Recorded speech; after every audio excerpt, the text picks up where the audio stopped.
Olá, pessoal, sejam bem-vindos ao nosso webinar Escopo 3 na Prática, que a gente vai conversar como as organizações e as empresas devem estruturar os seus dados, né, a sua gestão para coletar informações, consolidar, ter uma visão muito mais estratégica da sua cadeia de fornecedores e também da sua cadeia de valor.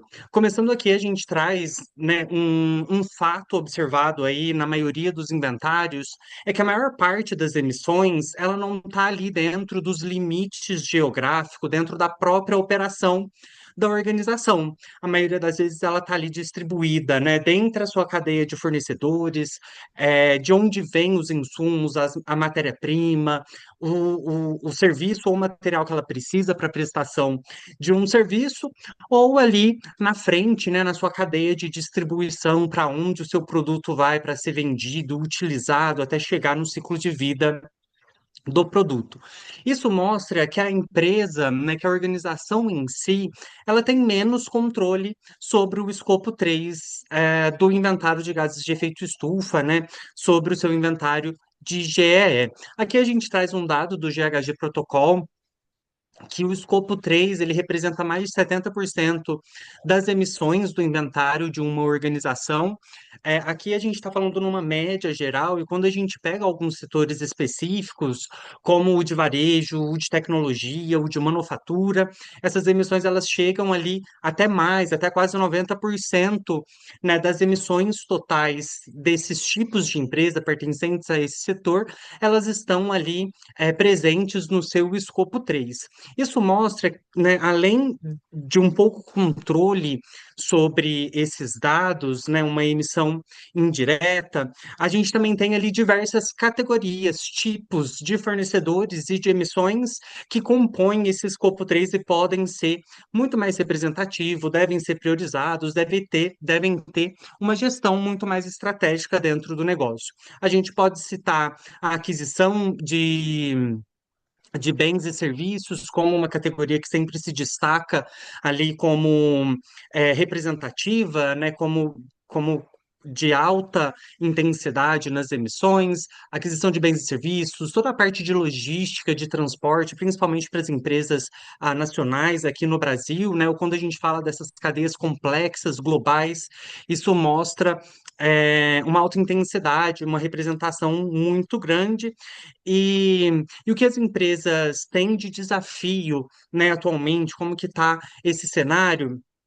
O desafio não é apenas medir, é ter um dado que de fato seja confiável, é chegar num monitoramento contínuo, num engajamento muito próximo dos fornecedores e dos stakeholders também da cadeia de valor como um todo, e chegar em dados confiáveis, em dados primários, ter ali uma segurança que esse dado foi calculado de uma forma correta, está numa metodologia bem acurada, que tenha ali as evidências primárias de uma forma centralizada, que tenha, né, uma centralização, um ponto único de controle para todas as informações de sustentabilidade e que isso também se expanda para a cadeia de valor. O que a gente percebe na gestão no mercado atualmente é que as organizações ainda têm dificuldade, né, ainda falta uma gestão estruturada ali para ter uma rastreabilidade de fato para todos esses dados, para as informações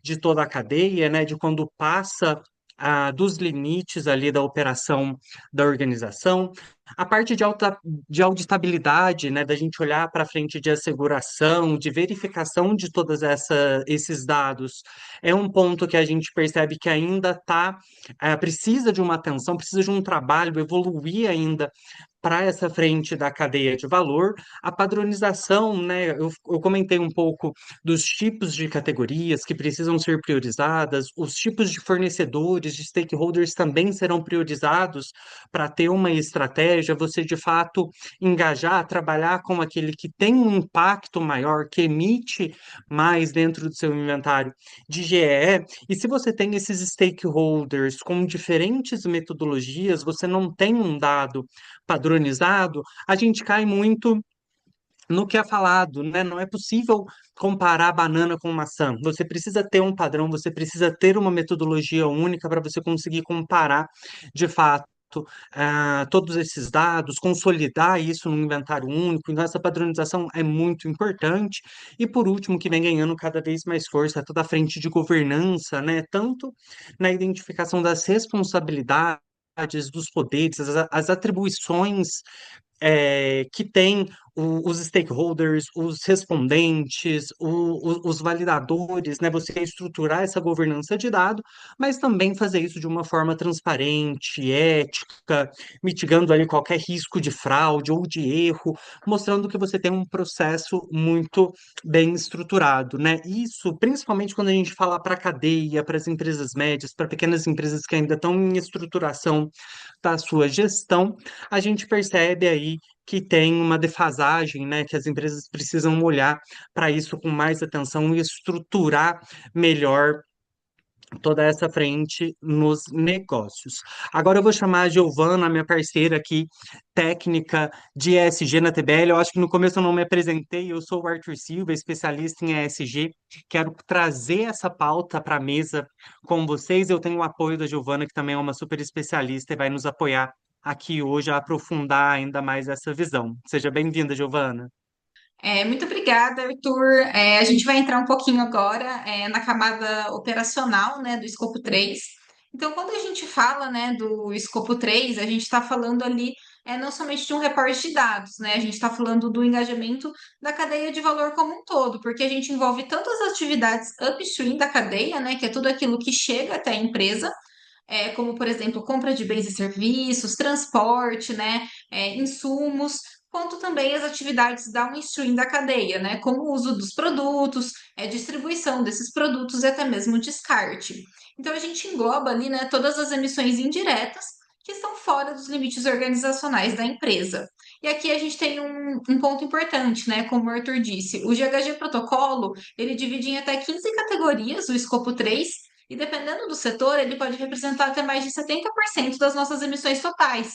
E aí que a gente tem um desafio muito grande, né? De engajar toda essa cadeia de valor. A gente pode lidar, né, com fornecedores ali de níveis de maturidade muito diferentes, né? Eu posso ter um fornecedor que já está mais engajado, que já tem uma governança melhor em dados, SG, como um fornecedor, às vezes, que ali está iniciando, nunca fez o inventário e está começando agora, né? Então a gente tem diferentes tipos de acesso a dados, diferentes capacidades de reporte.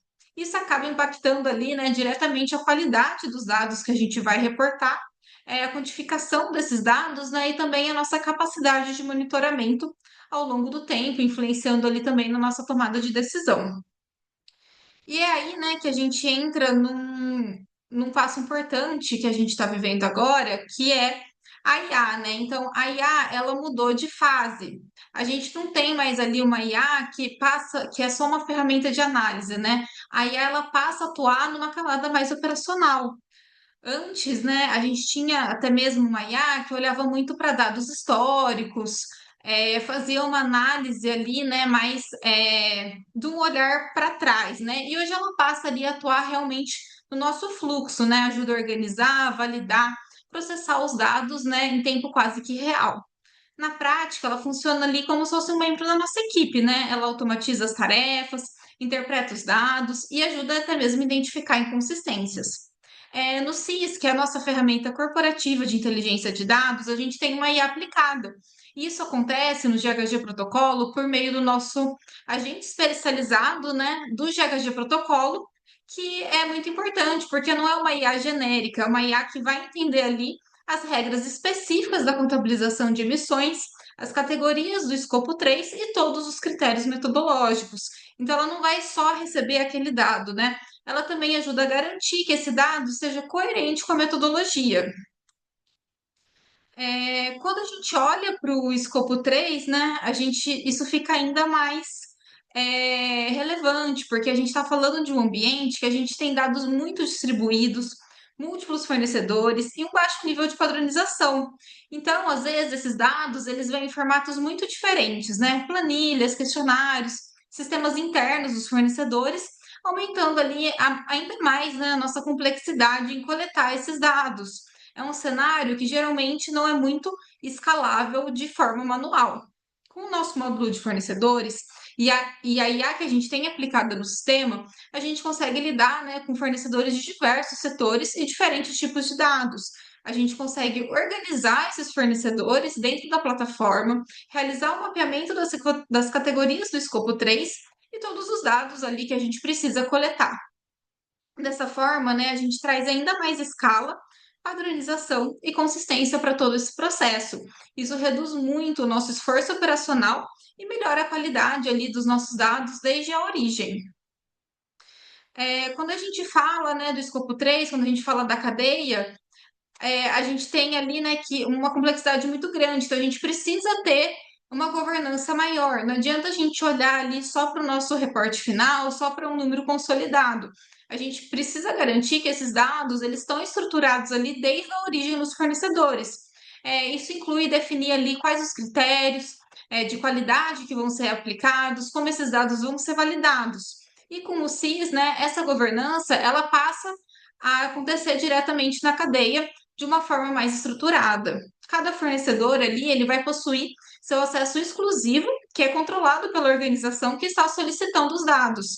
E por meio da plataforma, a organização ela consegue acompanhar todos os status dessa coleta e vai muito além, né? Não é somente a coleta, é possível acompanhar também a evolução desses fornecedores, realizar um monitoramento contínuo da cadeia e tomar, né, decisões estratégicas para a redução de emissões do escopo 3.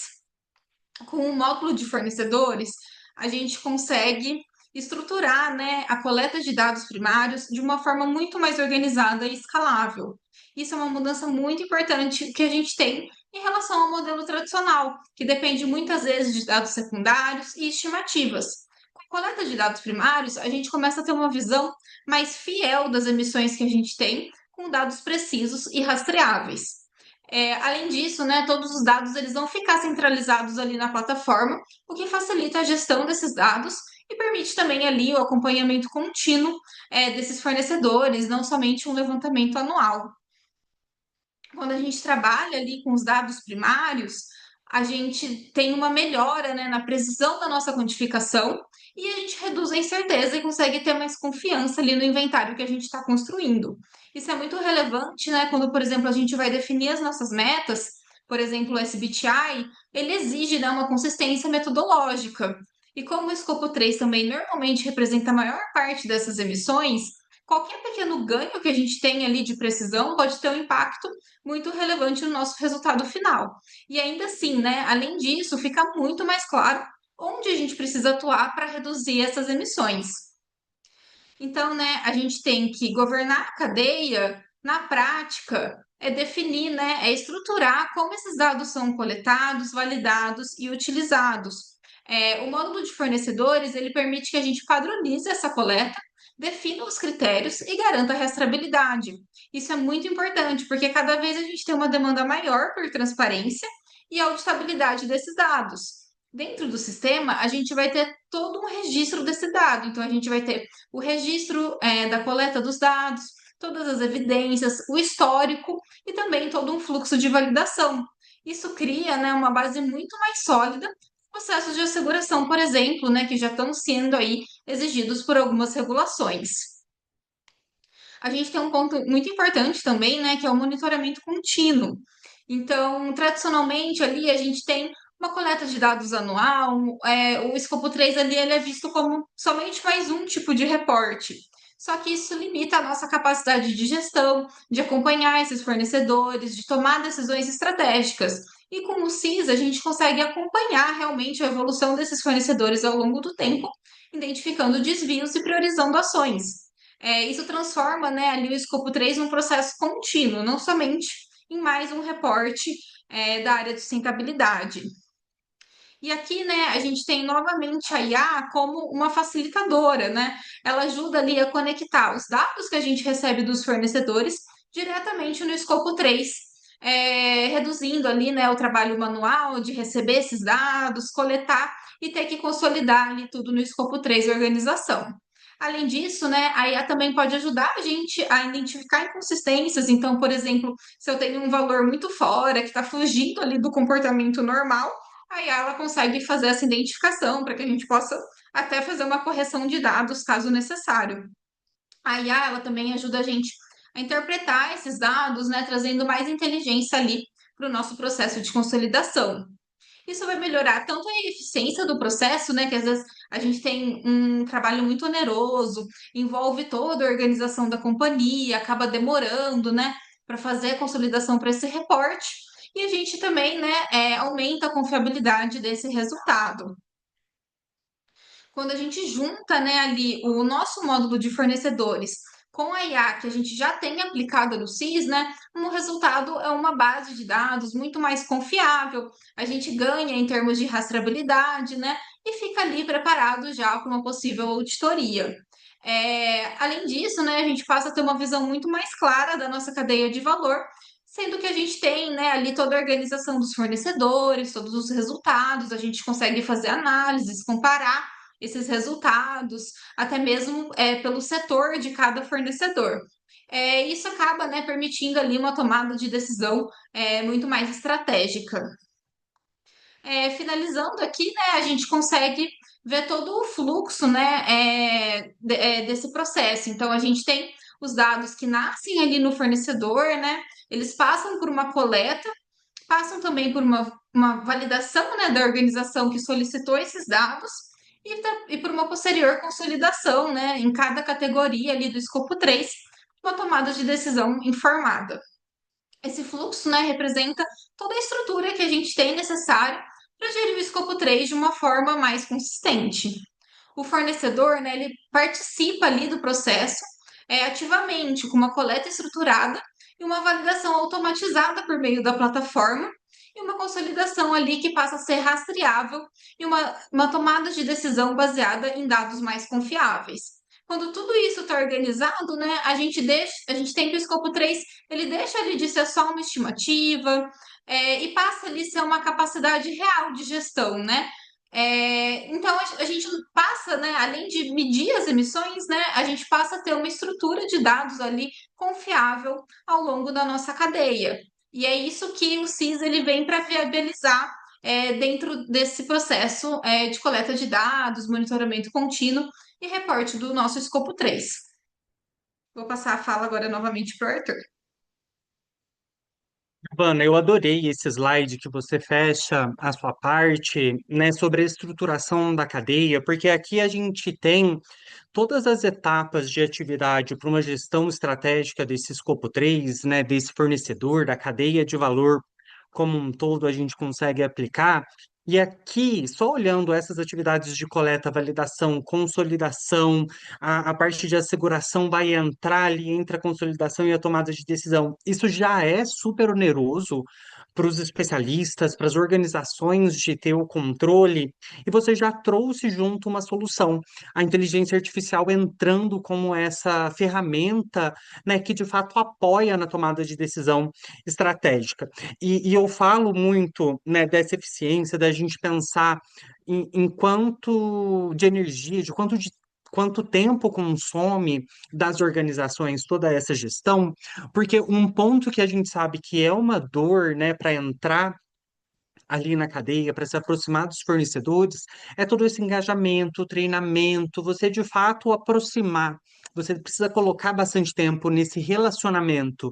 E aqui a gente já tem, né, a estrutura, a solução para eficiência, para de fato os especialistas terem tempo na tomada de decisão estratégica e em fortalecer ali todos os relacionamentos com a sua cadeia. Um ótimo slide para a gente fechar essa parte mais operacional.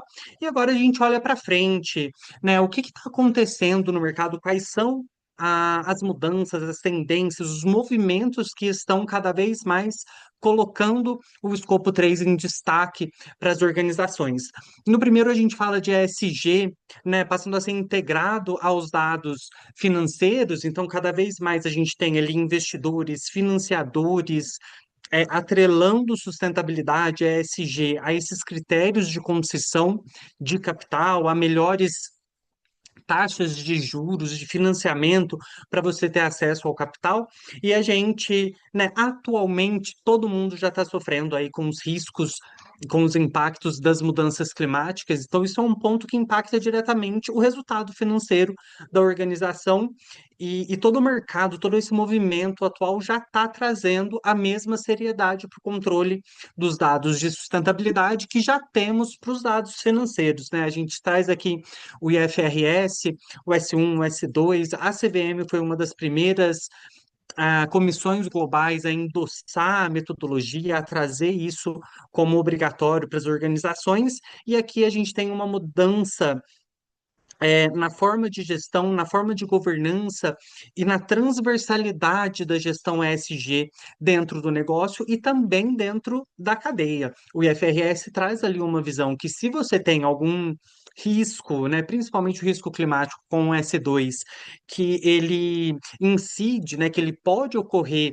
em qualquer fornecedor muito crítico ou num stakeholder que está na sua distribuição, que pode impactar o seu valor financeiro, você também precisa aproximar, você também precisa ter uma gestão específica para esse stakeholder, para garantir que você tem todos os mitigadores, que você avaliou esse risco, se ele é material financeiro para a sua organização ou não, para daí você ser transparente e trazer todas as informações e os dados de gestão que você tem sobre esse risco ou essa oportunidade também. E aí a gente chega no terceiro passo, que é a auditoria, a asseguração. A gente está saindo de um padrão de mercado de uma asseguração limitada, onde o processo ali tinha uma priorização, tinha uma seleção dos pontos a serem acompanhados pelos auditores, né, verificados pelos auditores.